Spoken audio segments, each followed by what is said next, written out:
The marble floor of the Blue Harbor Grand Hotel gleamed like still water beneath the morning light. Guests in tailored suits wheeled silver luggage across the lobby, the smell of polished wood and brewed espresso mingling in the air. Every corner of the hotel whispered luxury, from the golden chandeliers that hung like crowns to the concierge's perfectly folded pocket square. Behind the reception desk stood David Whitmore, the hotel's manager.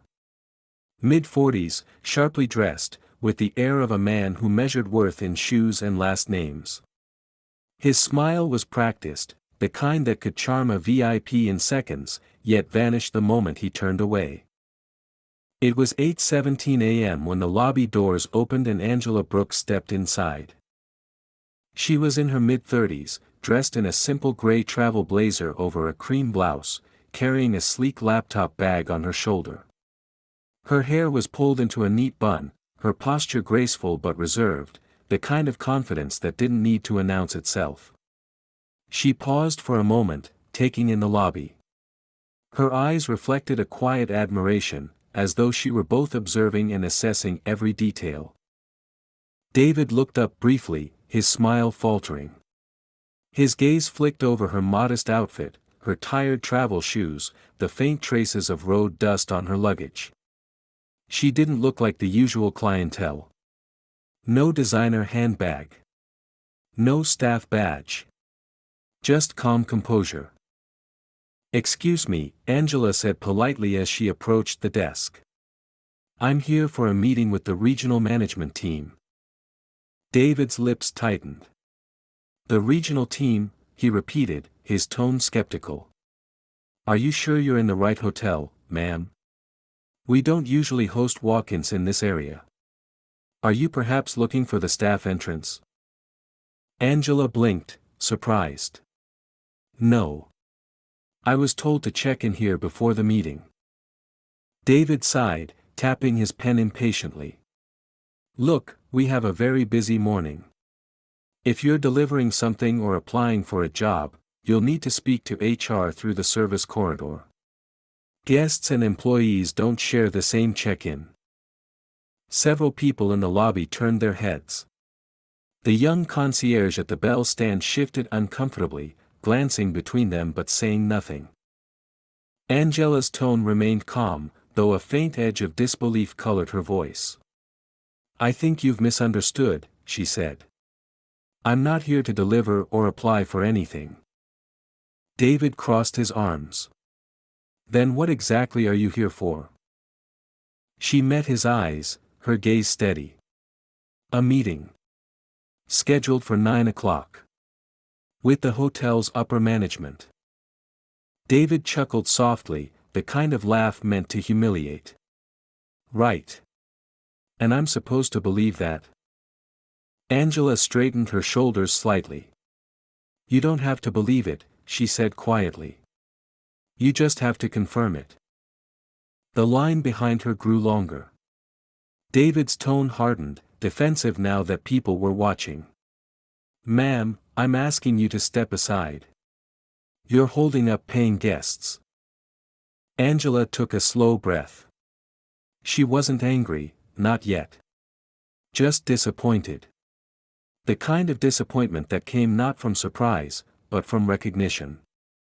She'd seen this look before. The instant judgment. The dismissal. Still, she stepped aside, walking to the corner of the lobby near a row of high-backed chairs. Behind the counter, David muttered something under his breath to his assistant. "Security should keep an eye on her until she leaves. We can't have people wandering in pretending they have meetings." Angela sat quietly, her expression unreadable as she checked her phone. A faint smile curved her lips when she saw the time. She typed a quick message. "Arrived early. Sitting in the lobby. Looking forward to the introductions." Upstairs, in a glass-walled conference room overlooking the lobby, the regional vice president received the text. He smiled broadly and turned to the department heads seated around the table. "She's here," he said. "Everyone, please be ready to meet our new regional director, Ms. Angela Brooks, the hum of polite conversation filled the Blue Harbor Grand Hotel lobby. Guests checked in, bellhops rolled carts, and soft piano music drifted from the lounge, but beneath that polished calm, a tension quietly brewed. Angela sat in the corner of the lobby, her phone resting in her hand. Her posture was poised, unbothered, though she could still feel the subtle glances thrown her way, a mix of curiosity and judgment. She'd learned long ago how to read those looks. The raised brows. The dismissive half-smiles. The subtle assumption that she didn't belong. David, behind the counter, threw her another glance. He whispered to his assistant, "She's still sitting there. I don't know what her deal is, but if she's waiting for someone, they'll come to the front desk like normal people." His assistant, a young woman named Tessa, hesitated. "She seems professional, sir. Maybe we should." David cut her off. "Tessa, I've worked in hospitality for 20 years. I can tell who's a guest and who's not. Trust me, she's not." But upstairs, in the executive conference room, the regional vice president, Mr. Grant, was preparing for one of the most important introductions of his career. The hotel chain had recently gone through major restructuring, and the new regional director, personally appointed by corporate headquarters, was expected to oversee all branches across the Southeastern Division. Mr. Grant turned to his department heads, smiling. "She's got an impressive record. MBA from Howard, former VP at Starlight Resorts, and she's managed to increase occupancy rates in every region she's touched. This is the kind of leadership we need." Downstairs, Angela glanced at the clock, 8:59 a.m. She stood, smoothed her blazer, and lifted her laptop bag. With calm, deliberate steps, she walked toward the elevator, the same one just beyond the reception desk. David, noticing her movement, frowned.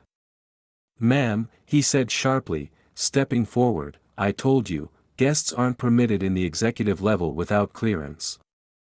Angela stopped, meeting his gaze with quiet patience. "I know," she said. "But I have a meeting scheduled there." David gave a condescending smile. "And I told you, we have no such meeting on record. I suggest you leave before I have to call security." The nearby guests began to watch. The air grew heavier. Angela held his gaze for a moment longer, not defiant, just steady, and then said softly, "All right. If that's your decision." She turned away, just as the elevator doors dinged open. Out stepped Mr. Grant, followed by two senior managers, all dressed in immaculate suits. The moment his eyes found her, his expression broke into a broad smile. "Ms. Brooks," he exclaimed, hurrying forward, his hand outstretched. "Welcome. We've been waiting for you." The entire lobby seemed to freeze. David blinked, the color draining from his face. "Ms. Brooks," he repeated, almost choking on the name. Angela turned back toward him, calm as ever, and accepted Mr. Grant's handshake. "Thank you, Mr. Grant. I appreciate the warm welcome." Mr. Grant beamed. "Everyone, this is Angela Brooks, our new regional director. She'll be overseeing operations for this and all partner properties across the state." The sound of the words hit like a thunderclap. Staff members nearby straightened instantly. Guests whispered to each other. And David, the same man who had accused her of sneaking in, stood frozen behind the counter, eyes wide, realizing the magnitude of his mistake. Angela glanced toward him once, her expression unreadable, not vengeful, not smug, just knowing. "I look forward to working closely with your management team," she said softly, her gaze lingering on him for a heartbeat longer before she followed Mr. Grant toward the elevators. As the doors closed behind her, David finally exhaled, his pulse thudding in his ears. The lobby noise returned, softer this time, tinged with tension. For the first time, the man who prided himself on reading people realized he'd never actually seen them. The executive conference room on the 10th floor was sleek, modern, and bathed in morning light. A panoramic window framed the Charleston skyline, and a long glass table stretched across the room, gleaming beneath recessed ceiling lights. Folders, laptops, and cups of steaming coffee were neatly arranged in front of each seat. When Angela Brooks entered, the room fell silent, a mix of awe, curiosity, and a tinge of nervousness. Everyone had heard about her. Few expected her to command the room so effortlessly. "Good morning," she said, her voice calm but firm. "Thank you all for making time today." Her tone carried authority, not loud, not demanding, but the kind that made people sit straighter without realizing why. Mr. Grant smiled warmly. "We're honored to have you, Ms. Brooks. Please, let's begin. I've already introduced your background to the team, but perhaps you'd like to share your vision for the region." Angela nodded and placed her laptop on the table. "Of course." She began her presentation, moving through slides that outlined the chain's current weaknesses, operational inefficiencies, declining staff morale, and inconsistent guest satisfaction scores. Her analysis was precise, her delivery confident but composed. Every word was measured, every insight grounded in data and experience. But as she spoke, her mind occasionally drifted back to the lobby below, to David, the manager who had dismissed her so easily. She didn't dwell on anger, only the quiet awareness of how often this happened, in countless ways, to countless people. By the time she finished, the room was silent, the kind of silence that follows something both brilliant and humbling. "That," Mr. Grant said with a smile, "is why we're thrilled to have you with us." Angela gave a small nod. "Thank you. But before we move forward, I'd like to address something important." She closed her laptop slowly. The shift in her tone made everyone look up. "This morning, when I arrived, I was met with resistance in the lobby," she began evenly. "Not because of scheduling or communication issues, but because of assumptions. I was mistaken for someone who didn't belong here." Several managers exchanged uneasy glances. Mr. Grant's smile faded slightly. Angela continued, her voice still calm but carrying unmistakable gravity. "I've worked in hospitality my entire career.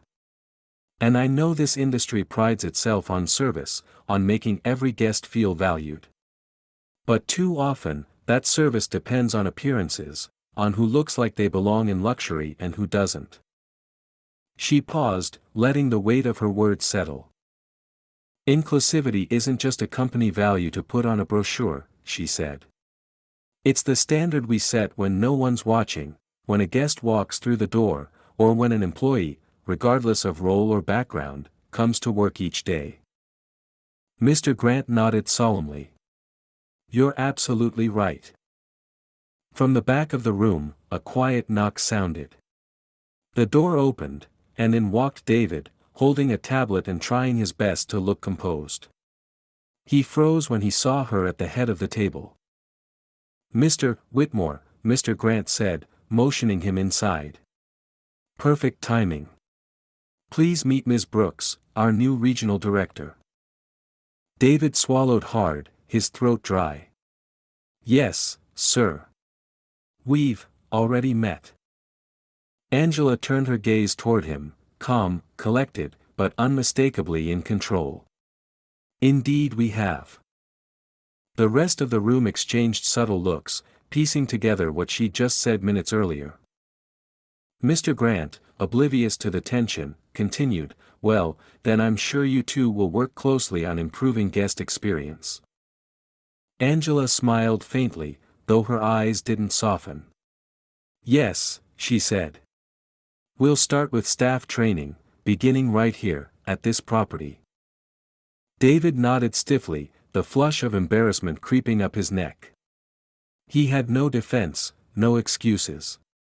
The hierarchy had shifted, and with it, the balance of respect. As the meeting continued, Angela returned to her slides, her tone composed. But the message had already been delivered, not through reprimand, but through grace wrapped in authority. The next morning, the Blue Harbor Grand was busier than usual. Guests checked in with suitcases rolling across the marble floor, while employees rushed between the concierge desk and the elevators.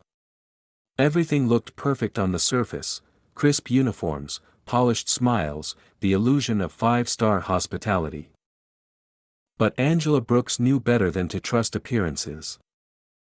At 8 a.m., she arrived without an entourage, dressed in business casual attire, a soft blue blouse and dark slacks. She moved quietly through the lobby, unnoticed at first. The staff hadn't yet realized she intended to do a surprise culture audit, a hands-on review to see how employees treated guests and one another when management wasn't performing for show. Angela took a seat in a quiet corner, near the coffee bar, watching.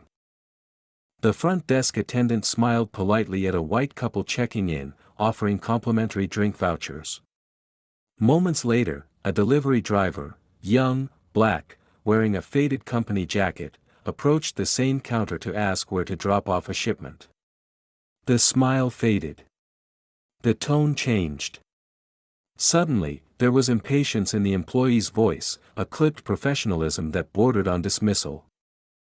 Angela noted it silently. The patterns were subtle, but consistent. After 20 minutes of observation, she stood and walked to the front desk. David Whitmore was there, looking flustered, still recovering from yesterday's humiliation but doing his best to project control. "Good morning, Mr. Whitmore," Angela said, her tone professional but not cold. He straightened immediately. "Ms. Brooks, good morning. I wasn't expecting you this early." "That's the point," she replied with a small, knowing smile. "I wanted to see the hotel at its most natural." He forced a chuckle, though his eyes darted nervously toward the staff. "Of course. Everything running smoothly, I hope." Angela didn't answer right away. Instead, she walked behind the counter, glancing at the monitor displaying guest feedback notes. "Your customer satisfaction reports are inconsistent," she said. "Ratings from corporate guests are excellent, but others, especially from locals and working travelers, are far lower." David swallowed. "We do our best to prioritize." "Everyone deserves priority," Angela interrupted gently. "Hospitality isn't selective." Her tone wasn't harsh, but it carried undeniable authority. She moved through the lobby with him in tow, stopping to greet staff members by name, something that startled them. "Good morning, Tessa. How long have you been with the hotel?" "3 years, ma'am," the young assistant replied, eyes wide. "And do you feel valued here?" Tessa hesitated. David's posture stiffened behind Angela. After a moment, Tessa said carefully, "I love my job, but sometimes it feels like certain people get noticed more than others." Angela nodded thoughtfully, giving nothing away. "Thank you for your honesty." They continued through the hotel, the dining area, the guest floors, even the employee break room. Each space told a quiet story of inequality. Some staff members avoided eye contact, others, when she approached, brightened instantly, as if finally being seen. When they returned to the lobby, Angela turned to face David.